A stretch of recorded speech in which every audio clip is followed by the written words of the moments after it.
السلام علیکم ورحمۃ اللہ وبرکاتہ۔ آج کا جو ہمارا موضوع ہے وہ ہے سن۔ پنجابی اور ہندی میں اس کو سن کہتے ہیں، فارسی میں لادنا، سندھی میں ہٹی، انگریزی میں اس کو سن ہیمفلیکس کہتے ہیں۔ تعارف جو ہے لمبے لمبے ریشوں والا پودا ہوتا ہے جو ہند و پاک اور بنگلہ دیش میں کثرت سے پایا جاتا ہے۔ اس کے ریشوں سے رسیاں بٹی جاتی ہے، یعنی رسیوں کو بونا جاتا ہے۔ رنگ پھولوں کا زرد ہوتا ہے، بیج سیاہ اور گہرے سبز میں بھی پائے جاتے ہیں۔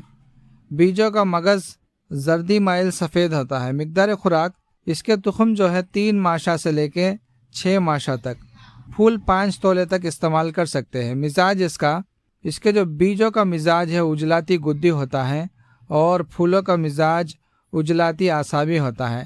ذائقہ ان کا پھیکا ہوتا ہے۔ افعال و اثرات دیکھ لیتے ہیں۔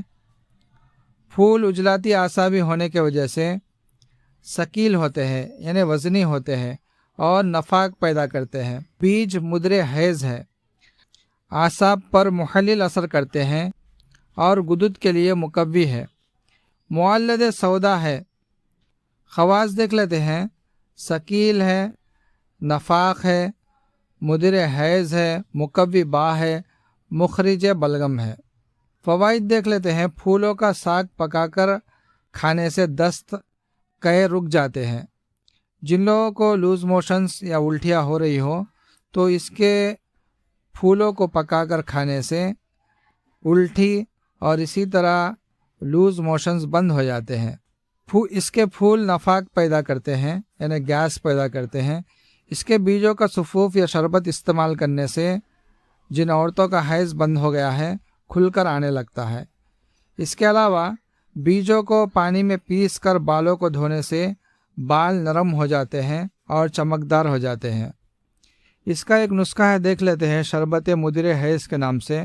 ہوا شافی مجیٹ لینا ہے 5 تولہ، اجوائن لینا ہے 5 تولہ، تخم سن لینا ہے 5 تولہ، سکری کپاس، یعنی جو روئی نکالنے کے بعد کپاس کے پودے کا باقی حصہ بچ جاتا ہے، اس کو سکری کپاس کہتے ہیں، تو وہ بھی لینا ہے 5 تولہ۔ چینی لینا ہے 3 پاؤ۔ ترکیب تیاری یہ ہے، تمام چیزوں کو موٹا موٹا کوٹ کر 1.5 کلو پانی میں ڈال دیں اور صبح میں اس کو ابالے۔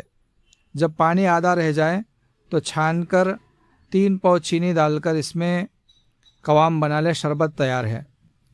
تو 1 چمچ سے لے کے 2 چمچ تک اس شربت کو استعمال کر سکتے ہیں۔ یہ عورتوں کے لیے بہت اچھا شربت ہے۔ جن عورتوں کا حیض بند ہو چکا ہے، حیض کو کھولتا ہے، اور جو عورتوں کے خصوصی پرابلم ہوتے ہیں ان سب میں اچھا کام کرتا ہے۔ تو یہ ہے تخم سن کے فائدے۔ ہمارے چینل کو سبسکرائب کریں اور دوسروں تک پہنچائیں۔ السلام علیکم ورحمۃ اللہ وبرکاتہ۔